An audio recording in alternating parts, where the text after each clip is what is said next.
The whole is greater than the sum of its parts. It's an idea that believes that you can have, let's say, 4 guys, each of them bringing 5 to the table. Together they make 20, but if you can put them together in a certain way, there's a chemistry, there's a strategy, there's a way to put them, you might get a 25. You might get more than what they're bringing to the table. When you think of that idea, you think about your bafana right now under Hugo Bruce, where PSL players coming together have never been thought to be able to beat teams that have overseas-based players, teams that have huge pedigrees. But here comes a team that comes out and it beats a lot of those teams, finishes third at AFCON. They've taken the sum of those parts and it's become a whole. That whole is greater than the sum of the parts. You think about your supersports that won the league 3 years in a row. You think about your Bidvest Wits that won. They weren't fancied to win. They were lesser players.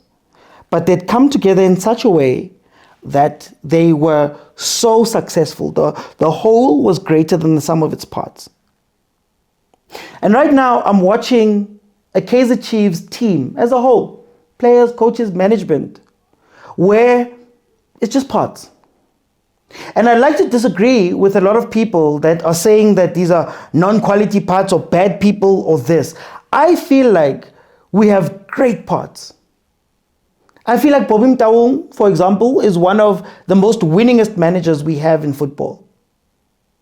I think Kaizer is not wanting to come and kill the team. I think the coaches that come in genuinely want to win. I think they're genuinely coming in and they're looking at Chiefs and they want to raise it from the dead. I think the players are not bad players. I don't believe in bad players. I've said this before. But the problem is that everybody's doing the best with what they have individually. I can't say that Dushabalala does not want the best for Chiefs when he's running all over the place and he's tired and he's flicking and he's doing those passes and he's doing all that stuff. I can't say inherently that that is a bad thing or that he wants bad for the club. But I can say that in his mind, that is the best thing for Chiefs that he can do for Chiefs himself. When you look at the coaches, I can't say Unabi comes into the country and he's playing this football and it's not working and he's losing games and they're finishing 9th. I can't say that Nabi did not want to go win. I think that there is a want to win and he's doing the best that he can with what he has from what he knows. I can't say that management wants to kill the club when every year they're making signings. Every single year signings come into Kaizer Chiefs. Right? Over and over and over again. Hey, whether they're good, they're bad, Todli, Mang, Modi, all of the signings that they've made over the past 3 years. I can't say that they're doing that in order to kill the club. They're doing the best that they can with what they have from their vantage point individually from what they know. The problem is not any of that. The problem is that everybody's doing their own thing and there's no one direction. And all of these things come back and clash with each other. All of these things come back and you cannot see where the club was actually meaning to go altogether. You look at management and you ask them, the players that you signed, man, Morris, Chivavairo, Ashley Dupris, Kanyisa Mayo, I don't see a pattern. The people you've been signing, midfield, Abo Sirino, Nabo Mabue, Sabangenile Nabo, Abo Modi, Abo Banbani, you can't see the direction of where they want to go. Abo Castillo, Abo Marte, you can't see the defense. Today it's Miguel who plays like this, tomorrow is Quinica, but then you've got this one and that one and that one and that one. And I'm not saying that you can't have variance, but over a long period of time, you have to see the plan. I see the plan, Go Pirates. I understand Sibilibili is following Saleng. It's following Kota who followed Saleng. There's a line. Relem Fukeng, the way he plays, how he is, he's very reminiscent of a Lodge. Opamanyisa, Tito, those guys, there's a line. CBC, TLP coming after CBC. Sesani coming after Koki Onda. you can see that there's an idea of, okay, this is what Pirates is. And where Pirates is killing everyone is that they know, we're signing a specific archetype to fit the Pirates' way. Sundowns of old, we're signing players that fit the archetype of the Sundowns of old. There's a reason why Hlompo, Jali, Mokwena, there's a line there. Right? There's a reason why Teko, Zwani, all of these things follow each other. Because there's an idea and a common purpose that runs through a club that I think Kaizer Chiefs doesn't have right now. I think Kaizer Chiefs needs to have a long, hard look at what they are in terms of what is this team going to do? What type of football do they play as a team as a whole? And then you got to implement based off of that. I've always said, the nicest thing about knowing your style of play, your philosophy, what you want to do, is that every other decision follows that. And once you've got that line, you can see, oh, even when I change things, there's someone that's going to fit into the style. If I want to play tiki-taka, there's a tiki-taka coach out there. There's a tiki-taka technical director. There's tiki-taka players. There's tiki-taka coaches. There's tiki-taka managers that we can bring together. I always use Manchester City as the example. Manchester City, a lot of people think that Pep came alone. Before Pep came, I believe in the 6 months or the year before he came, they brought in Chiki Bergestan from Manchester City. From Barcelona. Tiki-taka coach, tiki-taka manager. Chiki was like the executive, the director of football, the technical director at Barcelona. They brought him in and said, no, Zwagalantan. We're changing this whole thing. Before Klopp stepped a foot into Liverpool, everything changed in the back. They moved from a more old school approach to stats. They brought in a new executive. They did all of those things. They changed how they do their transfers. They changed how they seek out players. It was an entire club thing. And what happens with South African clubs, not just Chiefs, is that Nchintu coach. And then coach Omunye, he's got a whole different direction of what he wants from the football. And because now you're squeezing him in, Lana. You're squeezing him in. It doesn't fit. You're asking the coach to change everything. Does Coach Vela Kumalo play the same football as Coach Nabi? Because that means that Coach Vela's people, when they get promoted, buy up. What's going to happen? Look at the kids. I'm going to now drill into some of the problems. Look at the kids. Look at development. We speak about development at Chiefs. We speak about having to lean on youngsters. They come into the club, they come into the first team, and where do you fit? Where do you go? Gwamanje. I'm going to use I think it's 3 years now in the first team. Gwamanje. What is his role in the club? What does he do? What is he expected to do? I can tell you what Relay is expected to do. I can tell you what Mbogazi is expected to do. I can tell you what Siema is expected to do. I can tell you what Abombata were expected to do. I can tell you about Abosibilivili, what they're expected to do. I can tell you about a bunch of different players, and not all of them are youngsters. I'm just making a point that I know where they fit, what they're meant to do. But more than that, I've covered them. I am an older Chiefs fan. I remember the Chiefs teams of old. And I'll show you a parallel here that makes Pirates a great team right now versus what Chiefs is doing now. Jabu Mahlangu is promoted from development, gets into the team. Junior Khanye, there's been a bunch of them, get into the team. There's not one point where Ujabu Mahlangu carries that team. And Ujabu is built on a platform made by the senior players, made by other players who take responsibility. Rilem Fukeng gets promoted into Pirates. There is not one game where Urile has all of the responsibility on his shoulders because part of his development has to be integrating into that team. So being backed up by Hoto, being backed up by Tito, allows Urile to come in, be safe, grow, learn. Right now there's a number 10 experiment, learn, while not having to hold the whole team by himself. Whereas the Chiefs youngsters that are coming in right now, Babo Shabalala, we're asking him to be the hero of a team when his development is not full.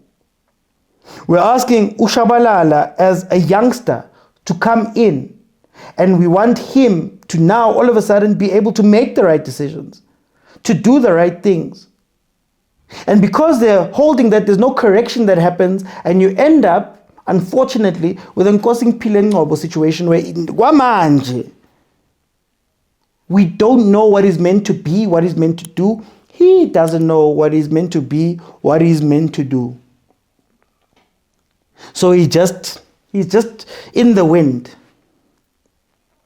And 2-3 years from now, we're going to look at Shabalala and say, hi, he's not this, he's not that, because we haven't given them the room to do the things. That comes from being connected and knowing.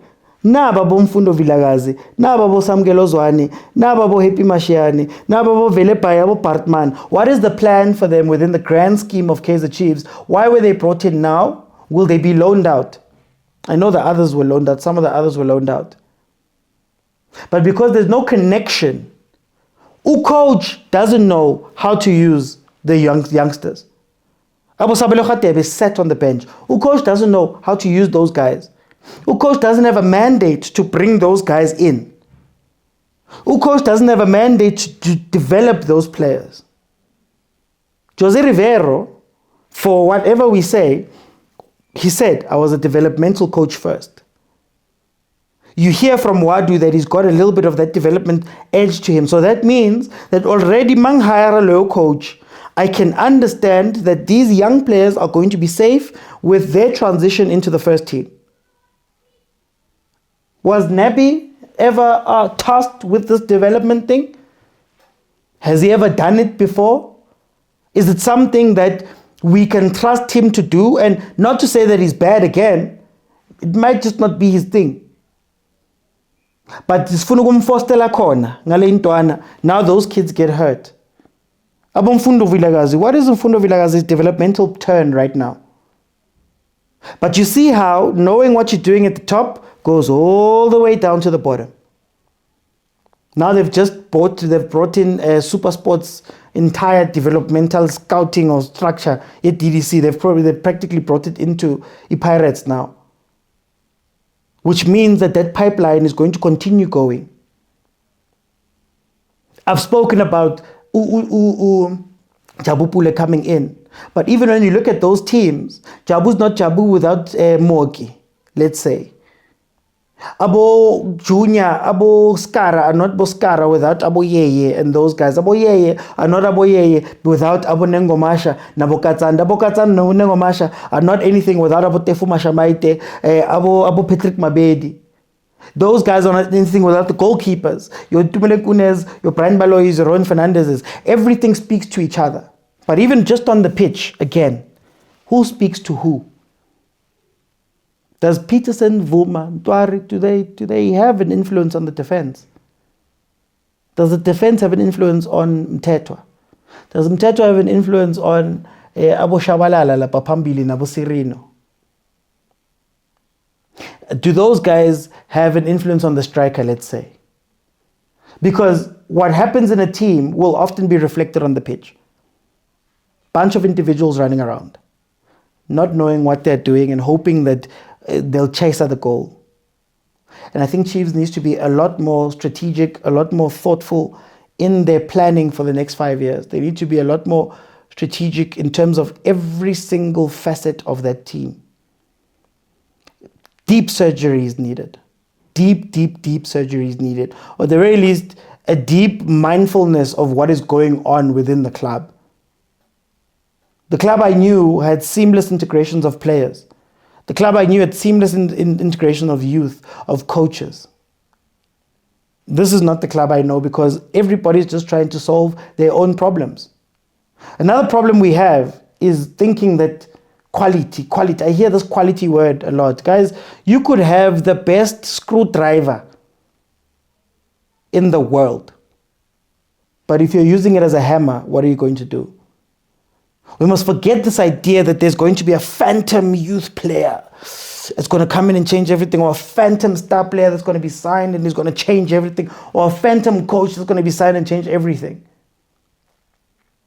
Because we've had so many messiahs. Abo Manyama, Abo Biliat, Abo Doli, Abo Sirino. Nothing wrong with these players.